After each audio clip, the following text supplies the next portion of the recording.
But a quick look at Aaron Rodgers' contract situation suggests a trade is just not on the list of options.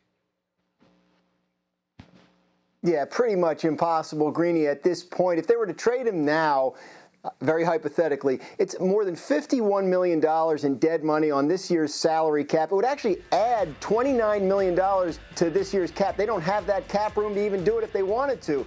Even if they trade him next year, you're looking at more than $31 million in dead money. A trade of Aaron Rodgers out of Green Bay is pretty much impossible this year and would be extremely painful for the team next year. If you were to do it this time next year, you'd have to be sure that Rodgers was done and or Jordan Love was absolutely ready to go and be a star in the NFL in 2021. So, yeah, asking for a trade is very far-fetched and quite frankly, kind of an insane overreaction. I mean, Aaron Rodgers has been there since 2005. He's played in 4 NFC championship games. Like the notion that the Packers are not consistently putting Aaron Rodgers in a position to win and succeed and win championships just isn't supported by the facts.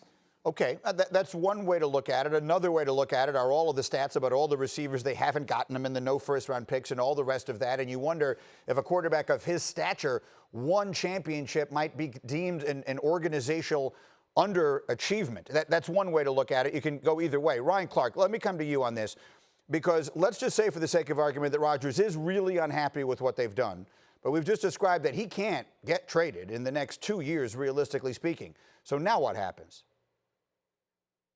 It's time for him to put on his happy face. It's time for him to be the face of the franchise. And actually, it's time for him to prove all of us wrong, to show that he can be the mentor that Brett Favre never was, to show that this guy we see sometimes in post-game press conferences who's a little disgruntled, a little uninspiring, can be a guy that inspires, can be a guy that takes a glass that could be half empty and makes it full to the brim, because that's the type of talent that Aaron Rodgers has. And so your hope is he learned from his experience. Your hope is that he understands the perception of who he is, just a player, and that he comes into the building and works, and that he shows this organization, because he does seem like the guy that can hold a grudge. We hear about him holding a grudge from his draft, that he's a guy that says, you know what, you don't want to get me my players, you don't want to help me out, you want to replace me, I'm going to make it impossible for you to do that. He has that talent, now he has to have that will, and I'm looking forward to seeing Aaron Rodgers go back to the old bad man he used to be. It's fascinating to me, Neek, because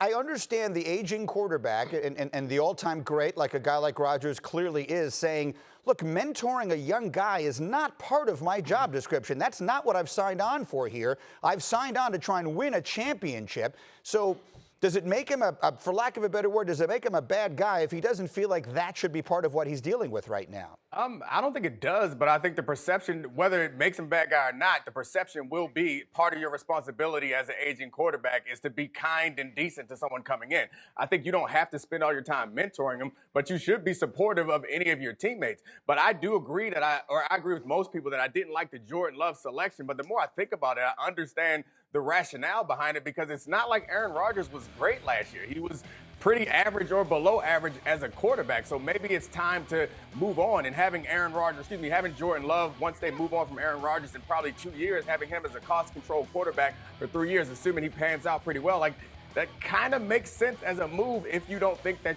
Aaron Rodgers can go back to being the Aaron Rodgers that he was 4 or 5 years ago.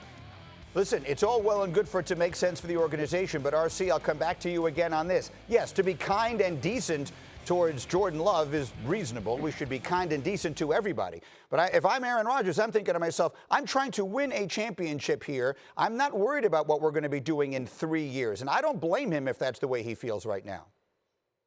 No. Oh, no, absolutely, 100%. I'm not saying he has to be great to Matt LaFleur. I'm not saying that he has to be great to the GM that's decided to plan for the future and not the present. We're just talking about inside that quarterback room. But I'm willing to bet that Matt LaFleur and Aaron Rodgers had a conversation about this, and I can't see that conversation going well. But he has to come in, play, because he knows the heat will be on him this year for his production and his behavior. All right, we'll see. Again, this is probably the most watchable situation in the NFL coming out of the draft.